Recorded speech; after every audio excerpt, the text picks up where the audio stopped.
Naruto é uma obra que nos deixou com um grande número de técnicas e habilidades geniais. Se algo soube fazer Kishimoto é criar poderes que se tornaram icônicos dentro do mundo anime. Mas entre todos esses, se há uns que se destacam especialmente por serem únicos e místicos, são as linhas de limite sanguíneo, melhor conhecidas como os Kekkei. Os Kekkei são anomalias no DNA de uma pessoa que lhe dão a capacidade de utilizar habilidades únicas, como o elemento madeira ou o elemento gelo. No vídeo de hoje, vou fazer algo que acho que ninguém se atreveu a fazer ainda, que é explicar e classificar todos e cada um dos Kekkei existentes do mais fraco ao mais poderoso, com a única exceção de que não falarei dos jutsus oculares. Embora também sejam considerados Kekkei, hoje não há saudação nem nada, porque sinto que o vídeo vai ser muito longo e é melhor começar de uma vez. Então vamos começar. Como sempre, vamos definir o que são os Kekkei. Como disse no início, são técnicas que dependem de fatores genéticos. Não é algo que você possa aprender ou ensinar aos outros, ou nasce com eles ou não. Geralmente são transmitidos entre os membros de um clã, mas nem sempre é o caso. Há personagens que nascem com alguma alteração muito particular em seu DNA e seus descendentes não a obtêm, como Hachirama Senju e o elemento madeira. Também é possível que pessoas sem nenhuma relação entre si despertem o mesmo Kekkei. Afinal, tudo isso depende quase completamente da sorte.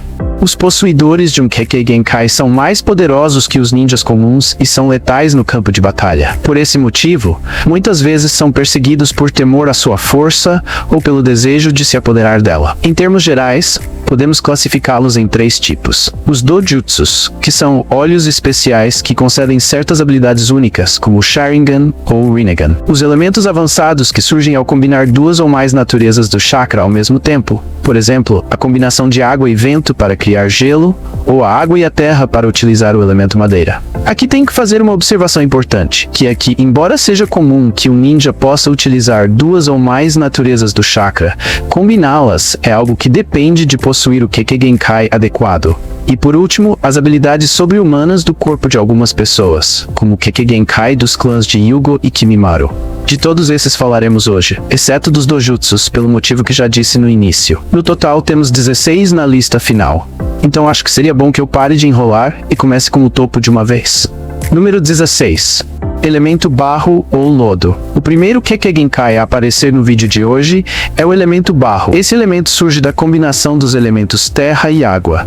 Uma combinação curiosa, porque é a mesma usada pelo elemento madeira. Por esse motivo, a maioria das pessoas achava que esse Kekkei não existia, incluindo o próprio Hidan, que encontrou seu usuário na novela de Akatsuki Hidan. O único usuário desse Kekkei é a Miyuki, um ninja de uma aldeia pequena que morreu nas mãos de Hidan e Kakuzu na mesma novela. E o que se pode fazer com o elemento barro, além de sujar a roupa dos outros?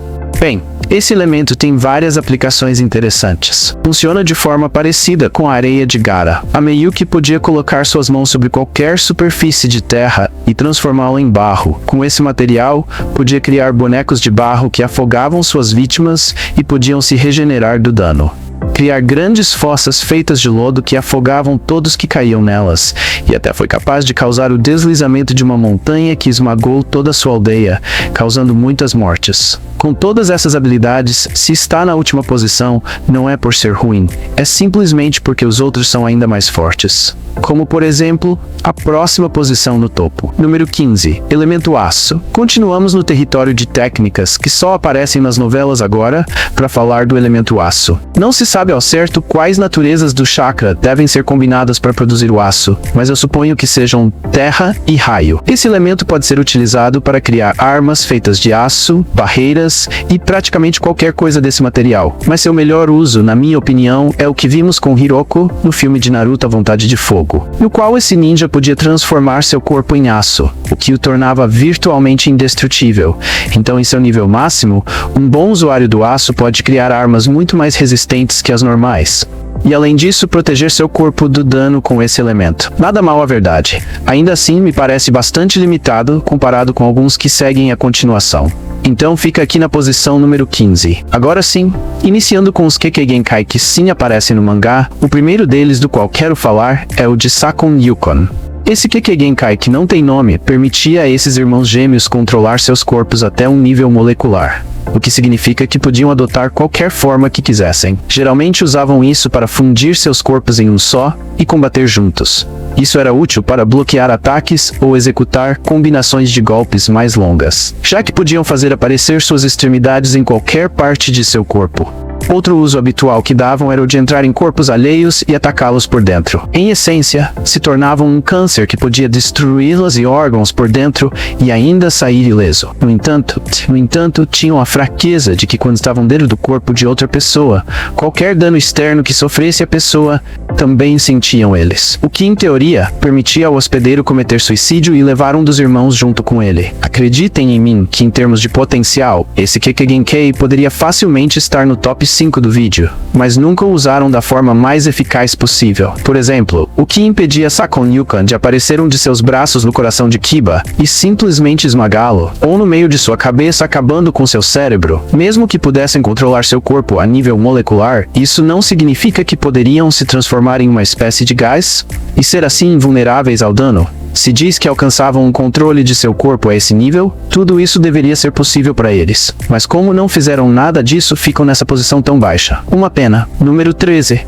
Elemento explosão. Ok, vem aí o primeiro posto que acho que pode ser polêmico do topo. Certamente muitos de vocês estarão pensando, como pode expor tão abaixo o elemento explosão? Não te lembras de Deidara? E tem razão. Deidara era incrivelmente forte.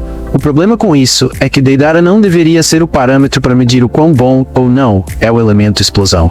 Por quê? Deixa-me explicar. O elemento explosão é uma transformação da natureza que surge da combinação dos elementos terra e raio. Esse Kekkei Genkai era comum entre os membros do corpo de explosivos de Iwagakure. E conhecemos dois de seus usuários, Gary e, claro, Deidara. Vamos falar primeiro de Gary, que me parece o melhor exemplo de como funciona essa natureza do chakra. Gary lutava utilizando seu Kekkei Genkai em conjunto com seu Taijutsu.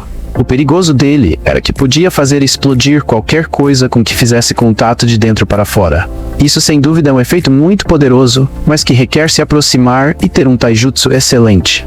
O que significa que contra ninjas de alto nível que manejem um taijutsu de elite não é tão eficaz. O que tornava Deidara único era que, graças ao jutsu proibido que roubou de sua aldeia, o qual, aliás, não tem nome, podia amassar seu chakra com as bocas de sua mão e peito para transformá-lo em materiais. Usando esse jutsu para criar argila e infundi-la com o elemento explosão, pôde desenvolver sua característica argila explosiva com todas as variedades de bombas que já conhecemos. Mas se não fosse por essa combinação, Deidara teria estado tão limitado quanto Gary, obrigado a lutar a curta distância para gerar explosões. E como esse jutsu proibido não está ao alcance de qualquer um, Deidara não deveria ser nosso parâmetro para medir o quão bom é esse Kekkei Genkai. Então sinto muito, mas me sinto bastante confortável deixando nessa posição. E já que falamos de técnicas que se especializam na curta distância, vamos trazer à mesa uma das melhores de todas, o Chikotsu Miyako. Acho que todos nos lembramos desse Kekkei Genkai que apareceu na primeira parte de Naruto, sendo seu portador Kimimaro. O Chikotsu Miyako era uma rara habilidade que se manifestava apenas em certos indivíduos do agora extinto clã Kaguya. Era tão rara que até entre seus membros gerava medo. E não os culpo, porque a verdade é uma das técnicas mais desagradáveis de ver em todo Naruto. Ou seja, imaginem estar ao lado de um desses loucos e de repente tiram a coluna das costas.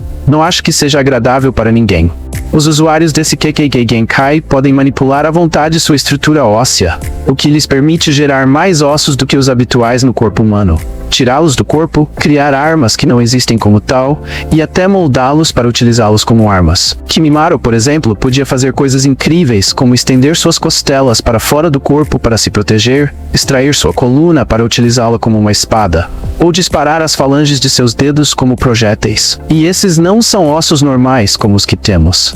Os usuários do Chikotsu Miyako podem aumentar a densidade de seus ossos para torná-los tão duros quanto o aço. Além disso, qualquer parte de sua estrutura óssea que extraíam se regenerava imediatamente, porque podiam acelerar seu crescimento. Por sua tremenda capacidade de adaptação, tanto no ataque quanto na defesa, os membros do clã Kaguya se consideravam invencíveis. Essa arrogância os levou a Swordão ao entrar em uma guerra contra Kirigakure, que os venceu e quase os exterminou. Mesmo assim, é um grande Kekkei Genkai que até um Kimimaro nerfeado pôde utilizar para derrotar Rock Lee e Gaara ao mesmo tempo. E aí, ninjas, gostou do vídeo? Então não se esqueça de se inscrever no canal e ativar o sininho para não perder a emocionante segunda parte. Deixe seu like e compartilhe com seus amigos fãs de Naruto.